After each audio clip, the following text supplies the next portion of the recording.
Like and subscribe, join the Discord server, follow the Instagram, join the Minecraft server, check out the new channel memberships. Now let's dive.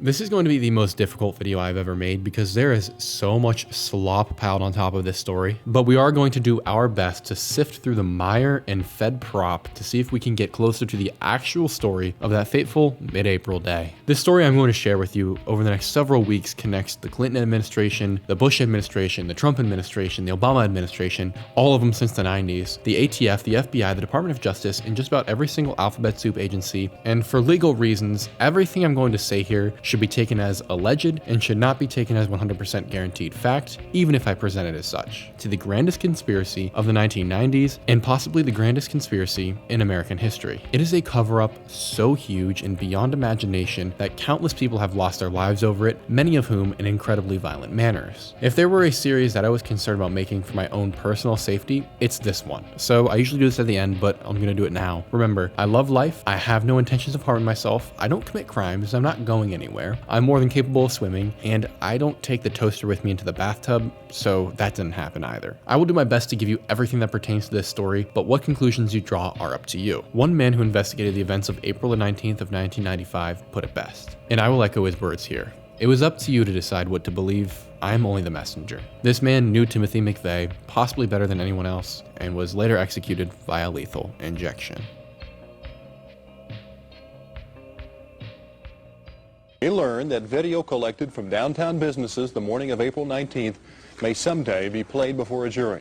Officials won't say who or what exactly is on the tape. However, numerous sources have confirmed the tapes exist and that they reveal more than one bomber. I'm going to be fair, and I want to make sure that we all understand the state story and the quote-unquote official narrative of the events of that day. A single man named Timothy McVeigh, a Bronze Star veteran of the Gulf War invasion, an avid patriot, became enraged with the federal government of the United States and its mass murders at Ruby Ridge and Waco, as well as the overreach that has since stolen so many of our freedoms, that he, with no bomb building experience and no money, purchased literal tons of ammonium nitrate fertilizer, and along with Terry Nichols, a friend of his, who also has no bomb making experience, construct the multi-ton fertilizer bomb in the back of a yellow Ryder truck in a state park in Kansas on April 18th of 1995, one day prior to the bombing. McVeigh had previously scouted the Murrah Federal Building in December, allegedly, and therefore supposedly knew the building's layout. Therefore, on that final day in April, he knew just the right place to park the bomb truck, that being right out front in the parking lot. McVeigh then exits the vehicle on April 19th of 1995 around 9 a.m., igniting the fuse in the back of the truck, and then rushes to a waiting getaway vehicle before driving off.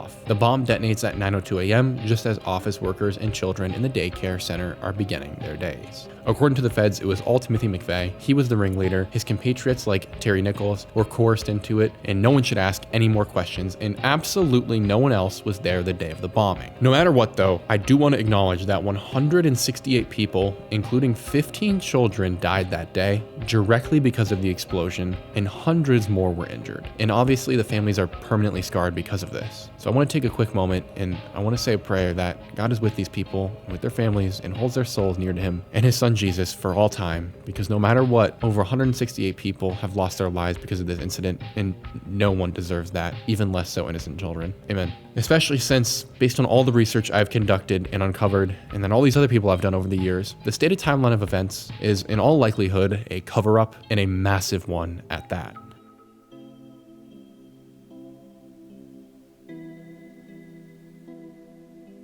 To understand the events of April the 19th of 1995, we are strangely enough going to have to fast forward to several months later and begin with Jesse and his brother Kenneth. In context of Kenneth's story, it's important to first understand that the federal government for several months reported a second person that they were looking for and conducted a manhunt across the globe trying to identify this man that they named John Doe 2, who they stated eyewitnesses and video had spotted in the bomb truck with Timothy McVeigh on that April 19th morning. And this man also, they believed, had helped Timothy McVeigh with the entire process.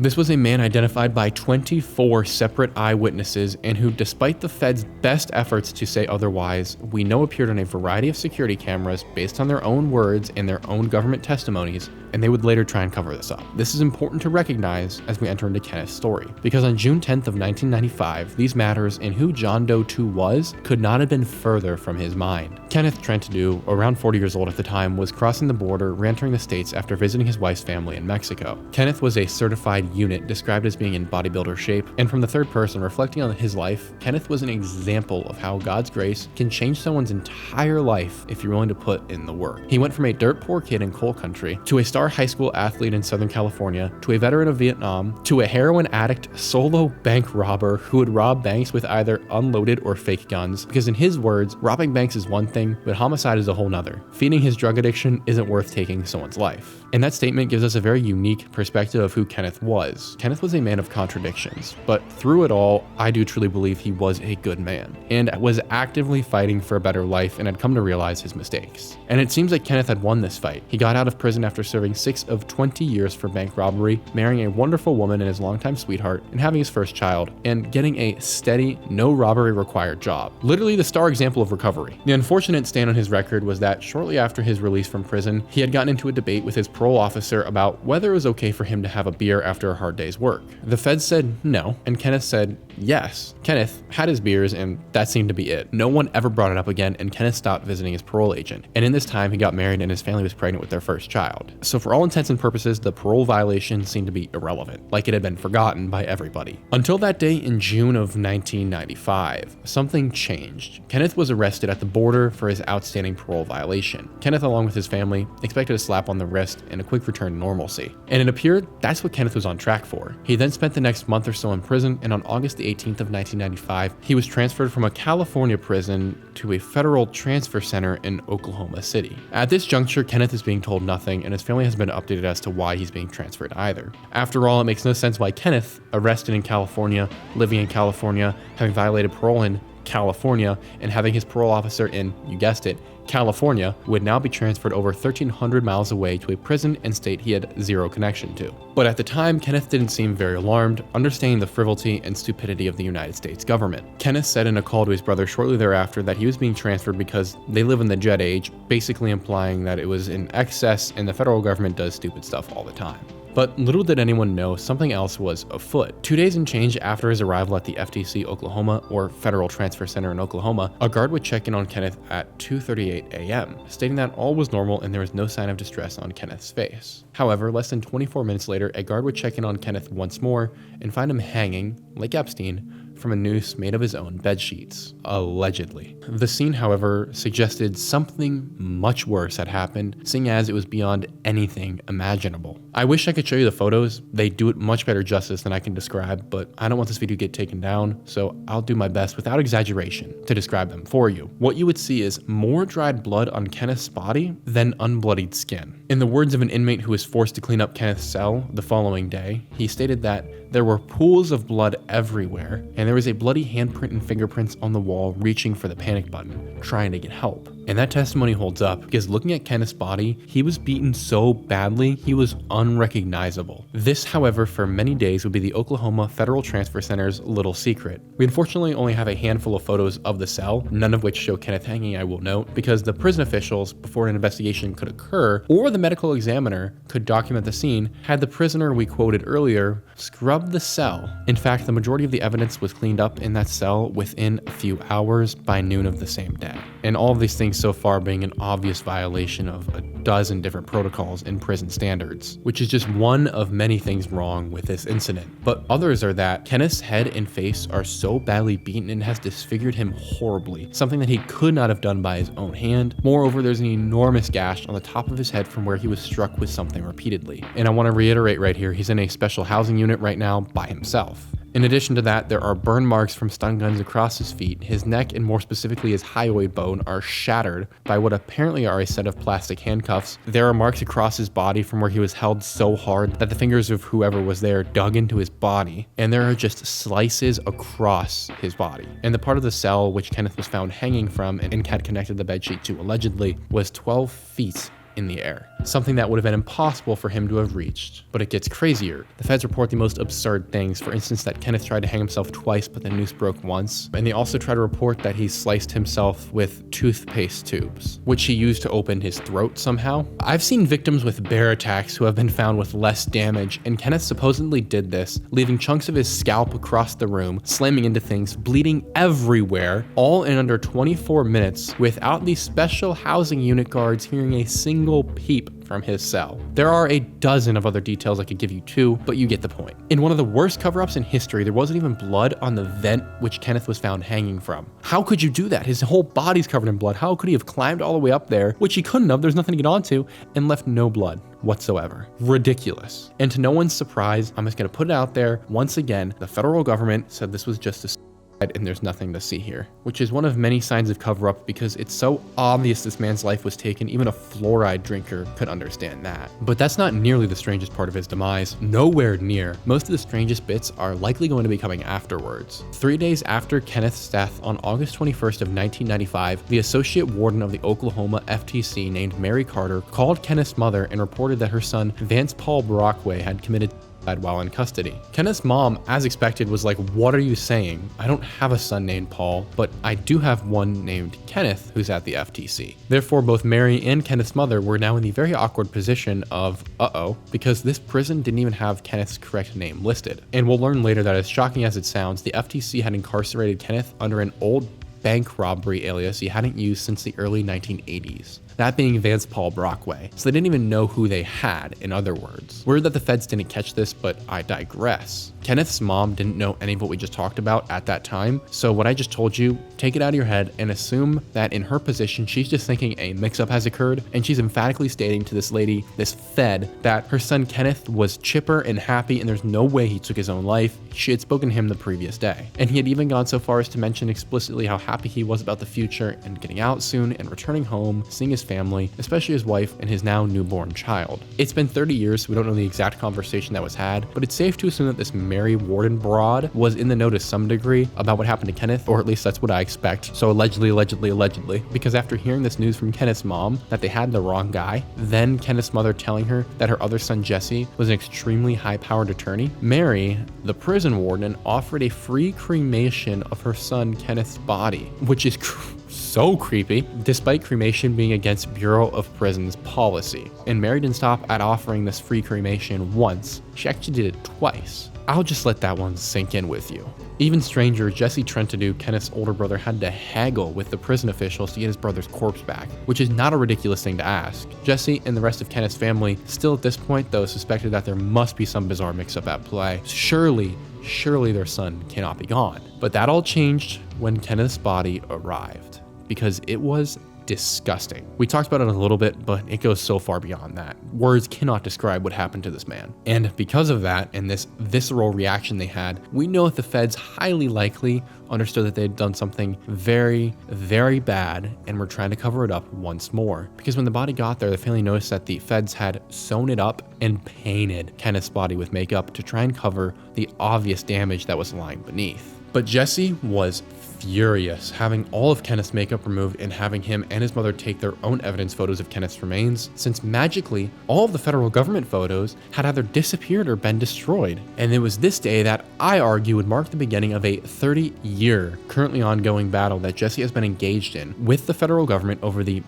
and execution of his brother. And despite the battle being ongoing, it is not without its revelations. Through a host of trials that Jesse has battled and litigated, we learn that, for instance, as mentioned, prison officials sealed and scrubbed cell 709A where Kenneth was housed after his murder, destroying a ton of the DNA evidence. They then altered phone transcripts that Kenneth had made to his family shortly before his death, one notoriously atrocious example being on the phone with his family when asked why he had been transferred to a prison 1,300 miles away from where his crime was committed. Kenneth said that it was just because of this jet age stuff. When later pressed for these records in a trial, the FBI and prison officials rewrote the transcript to say, instead of the jet age stuff, that Kenneth had said that AIDS stuff. I'm being 100% with you. Those words don't even sound remotely similar. So your defense now is that he wasn't because he suddenly had AIDS? What? And so you don't think I'm capping as the kids say. That comes from the legal case of Estate of Kenneth Michael Trentadue et al. Versus United States of America, U.S. Court of Appeals, 10th Circuit, Appeal Brief, September 21st of 2002, page 36. I don't mess around, and the links below have Jesse's timeline of events along with a host of other articles. But this is so critical to understand because Kenneth's cover-up is going to be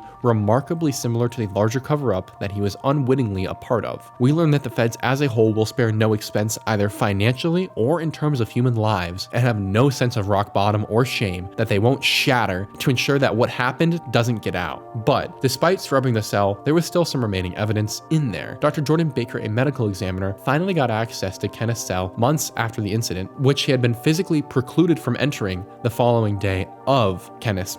So by this point, the cell has been cleaned up and repaired, and it appears that nothing had ever happened in there. But Jordan knew something was up and brought his secret sauce. A chemical called luminol that is super blood sensitive, and when placed on walls and shined upon with a black light shows where blood is. And in Jordan's words, and I'm quoting here, "We went in there and luminoled, and it lit up like a candle because of the blood still present on the walls of the room after 4 or 5 months. But at that point, we have no scene. We have no crime scene.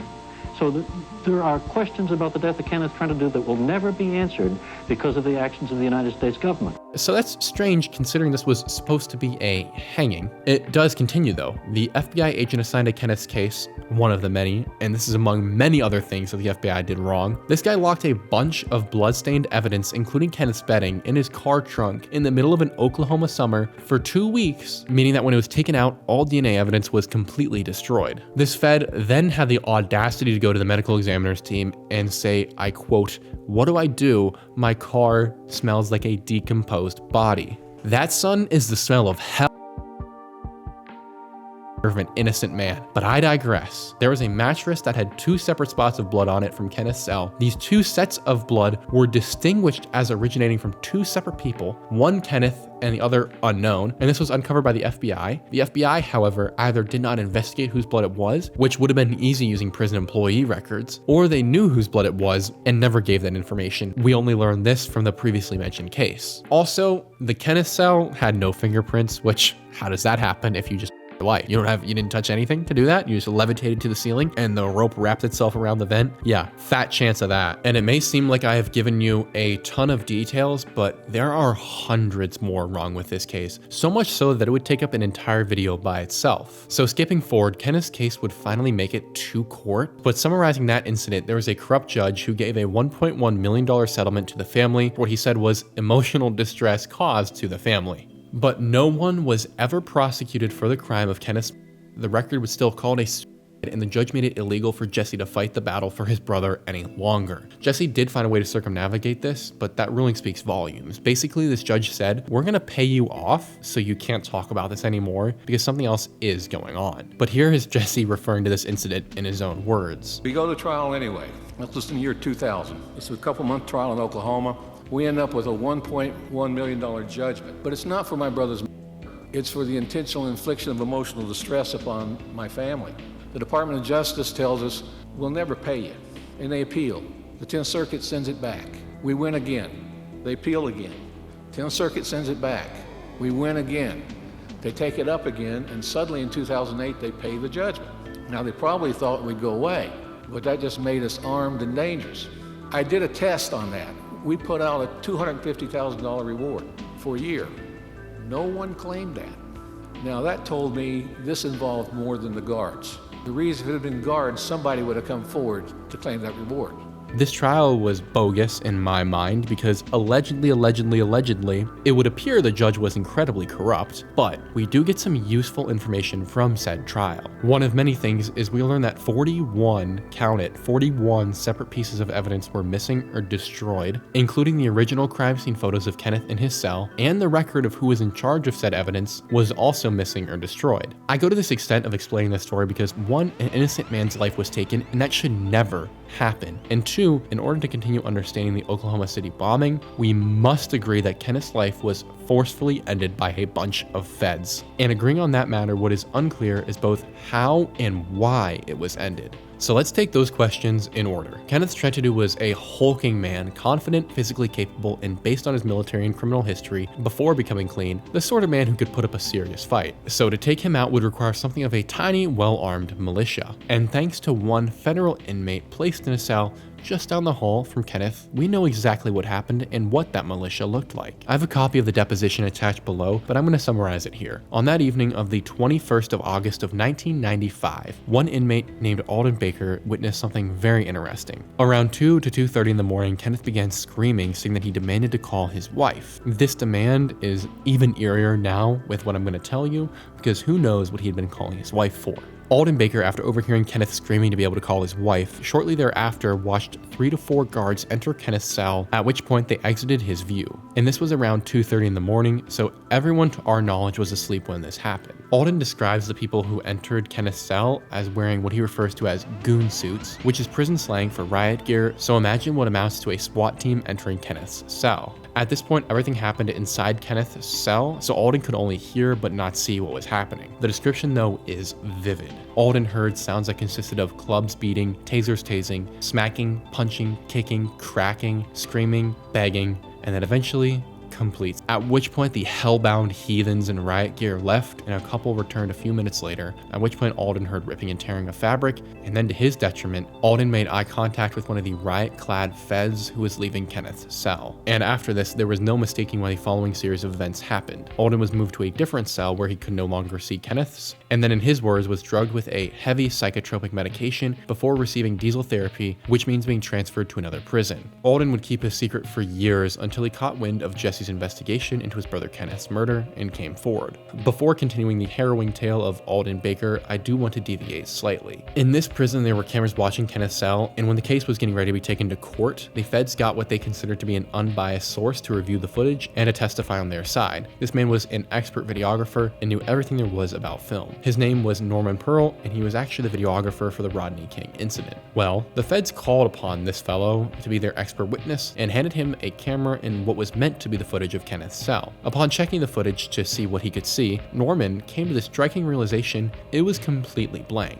There was nothing on there. He was baffled that the feds had either wiped the footage or lied and given him a blank, so he told the feds, "Hey guys, it's a blank," at which point the federal authorities visited him and told him to shut up and took the footage back. So, Norman, having balls, called Jesse and his team and said the feds are lying, the footage is blank, they're using it to defend themselves, and there's absolutely nothing on it. And what was not expected was that despite being threatened, Norman was a man bent on justice and was more than willing to testify on Jesse's behalf when the case made it to court. Thus, the only man who has seen the footage and knew it was blank and could prove the feds were lying was now set to testify against the government, something that would have and should have completely ruptured the federal government who was covering up a horrific inmate, which was really part, as we'll get into later, of the Oklahoma City bombing cover-up at large. Norman Pearl, however, would not get such an opportunity to testify because he died of a random heart attack just a few months before the trial.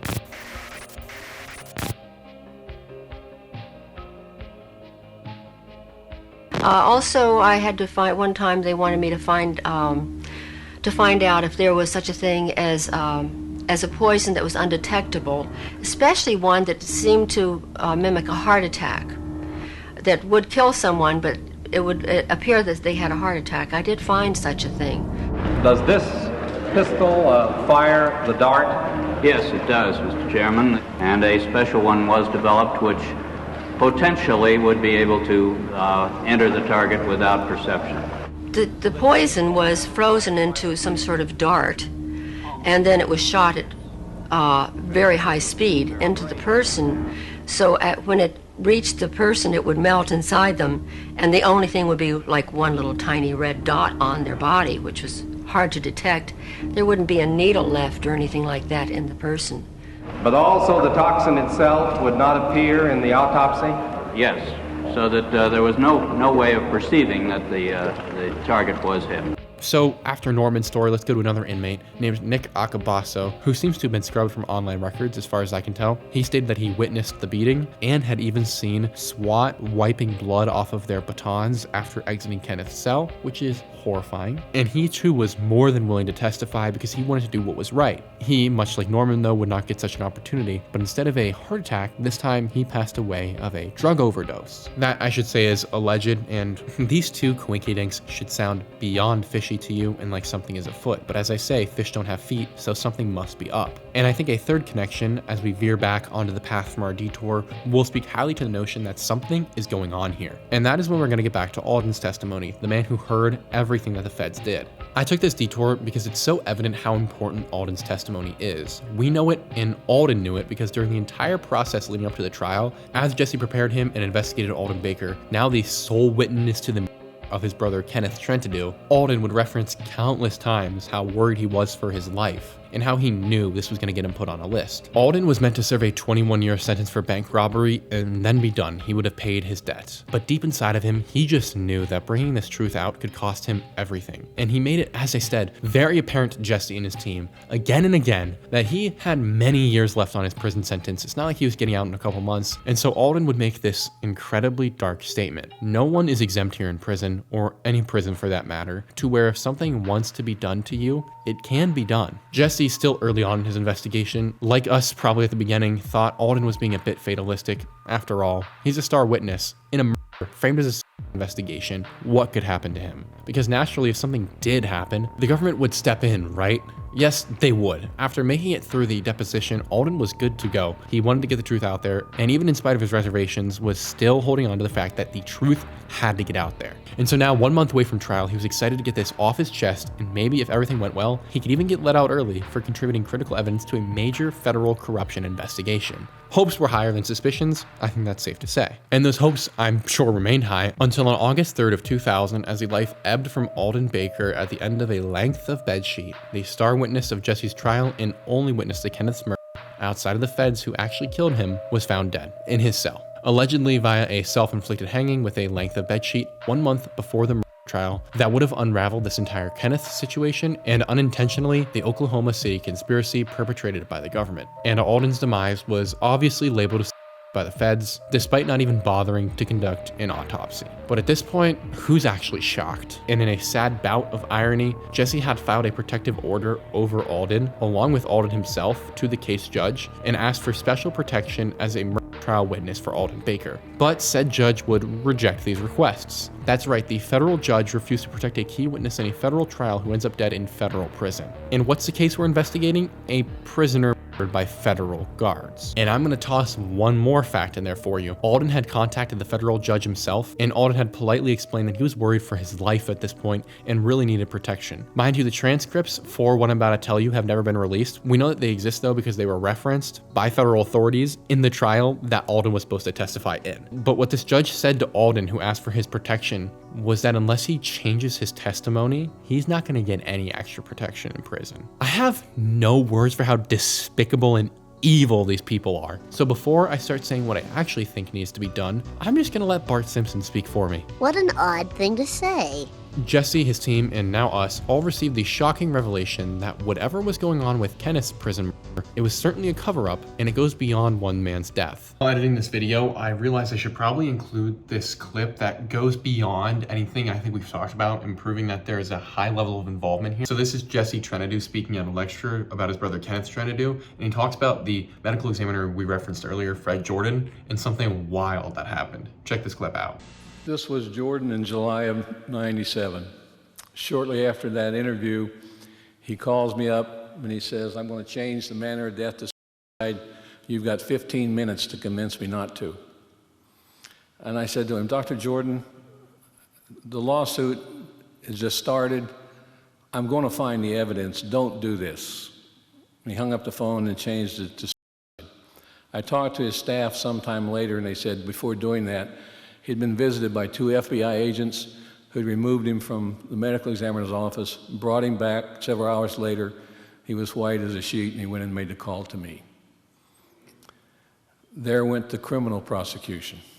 At this point, we have 3 deaths that are either murder staged as suicide or a quote-unquote well-timed heart attack. But why Cooper go to all this detail about the murder of a man in prison months after the Oklahoma City bombing, in a trial that took place, dare I say, 5 years after the bombing itself? 5 years after McVeigh was caught, and 1 year before McVeigh, the lone bomber, quote unquote, was executed via lethal injection. After all, you yourself stated that according to the federal government, as of today, there was only one man directly involved in the bombing. But as we discussed earlier, that was not always the case. For many months, there was this John Doe too. The police did the global manhunt we talked about, and everything, even offering a $2 million reward and releasing 3 separate sketches of what this dude was supposed to look like. But once again, as stated, no information ever presented itself in this case. So soon, just reiterating, the feds wiped it away and we have the current story of the lone bomber. But as Kenneth's story will reveal to us in plain detail, that's all just a fugazi. Fugazi, it's a fake. But that should have been clear already that we were being lied to, because we have 24 separate witnesses and camera footage proving that there is a second guy there, in addition to 3 separate people inside of the rental truck place renting this Ryder truck to 2 men who they clearly had plenty of time to identify. All of which was just thrown by the wayside, and we were force-fed this story of, oh, it was just made up, he was there on a different day. But what I imagine has been most beneficial in the eyes of the government for continuing this lie has been that for 30 years, since April the 19th of 1995, not a single frame of that footage, an honest frame of that footage, has been released to us. That is correct. We don't have the video that proves who was there, what happened, what the scene looked like,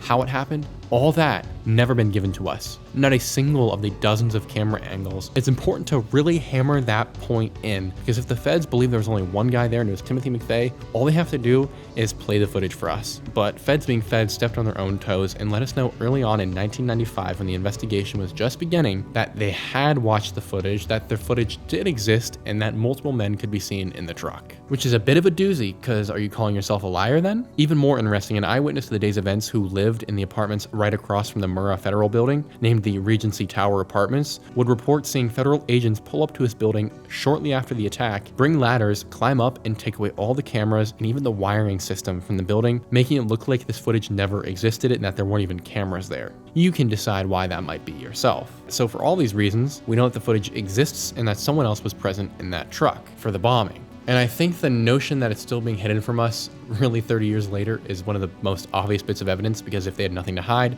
they wouldn't be hiding it. And in my opinion, allegedly, this footage is being hidden because it's more dead to rights condemning than the Epstein book is. And in the words of federal agents who have seen the footage and the evidence and then have come and turned to our side, they even state that if we saw this footage, the federal government would be toppled within a week. Governor Frank Keating, and he says that 3 FBI anti-terrorist teams are en route to Oklahoma City. Right now, they are saying that this is the work of a sophisticated group. This is a very sophisticated device, and it has to have been done by an explosives expert. So before I continue ranting endlessly, with that in mind, let's continue with the story. We have the Kenneth Trentadue, who the prison allegedly believed was a fake man named Vance Paul Brockway, in a bombing a few months earlier, and one unknown man in the truck. Well, I should say 2, because I can't 100% confirm Timothy McVeigh was the man driving the truck, but that's for another time. Focusing on the John Doe 2 subject also riding in the truck, we're going to get some answers. As it would turn out, although clearly not Kenneth, because he was 1,300 miles away with his family during the bombing incident, Kenneth is an essentially identical match to the John Doe number 2 the government said existed, had a $2 million bounty out for, and then said a few months later doesn't exist anymore.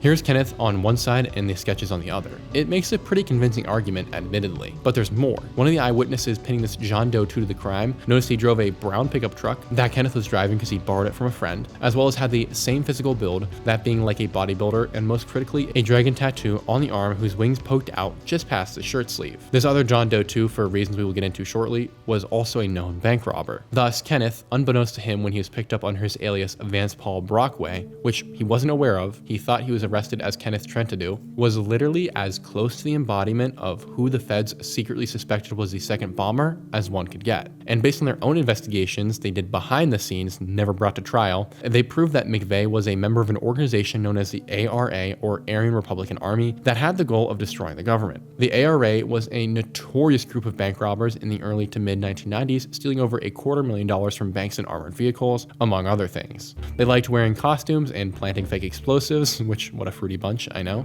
And none of this information ever made it to the trial where McVeigh would be convicted. But in their own mostly redacted documents, in hushed words, knew McVeigh was not a solo operation, but couldn't admit it for later reasons. And despite knowing this, 30 years later, the federal government still upholds the lone wolf narrative. And it's really well timed, or one might say part of a cover-up, that at the exact same time the FBI is uncovering this bank robbing connection, they're starting to go, hey, we think it was a mistake. There was only one guy there, and it's just McVeigh. But secretly, they're still looking for the second individual, who, as we now know, they thought was a man named Vance Paul Barackway, who had a history of bank robbery, was currently in prison in California, and who drove a brown pickup truck as seen at the Murrah building the day of the explosion, and who had the dragon tattoo on his arm. Truly, he seems like the exact guy based on all the available evidence we have. Down to the point that the feds were expecting that this fellow was going to be crossing the border from either Mexico or Canada, which Kenneth was. Obviously, once again, it wasn't Kenneth, but he would pay the ultimate price for it. However, this all still asks the question of why Kenneth, though?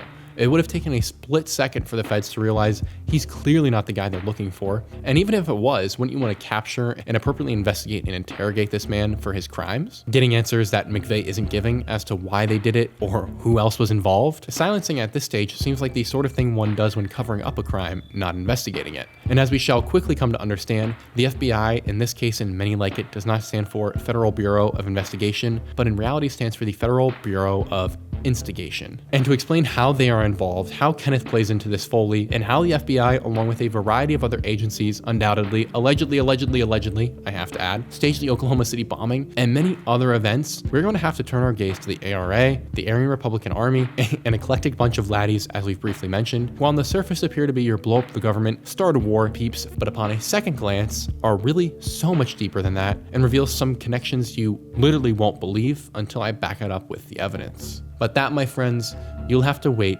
until next week to hear about. Until then, doodaloo. There it is, the start to a new series. Guys, I hope you enjoyed that episode, and I really want to shout out two people whose research went a long way with helping me get this done. They don't even know that they helped so much, but they did. That'd be Jesse Trentadue and all this stuff he's done to help his brother and his family, which is still ongoing. So if you want to support him, he has a website under his brother's name, just Kenneth Trentadue. You will find it, but beware, all of the crime scene photos are on there. I also want to thank Margaret Roberts for writing this phenomenal book that I have on my desk right here. It's called Blowback, and it blew my mind. I've taken all these notes on it for us to get into in this series and all these other resources that I found online. Truly, this is the craziest thing I have ever seen. The rabbit hole goes so deep. We're gonna try and not get lost in the sauce, but it's that crazy. And if even half of what I've talked about today is true, which it's more than half, we have a serious problem and we need to solve it. So I really just want to say thank you guys so much for watching, and I look forward to seeing how this series does, because I think it's the most important one we've got on the channel yet. Also, I really appreciate the support everyone's been giving for the channel. We're almost at 100,000 subscribers, which is bonk! You know what I mean? And the Patreon, I appreciate everyone over there, and the new channel members, thank you very much. Like, you guys have no idea how much it means to me, and the support you're giving me goes further than you guys can know. So thank you so much for everything that you do. I really appreciate it, and I look forward to seeing each and every one of you guys in the next one.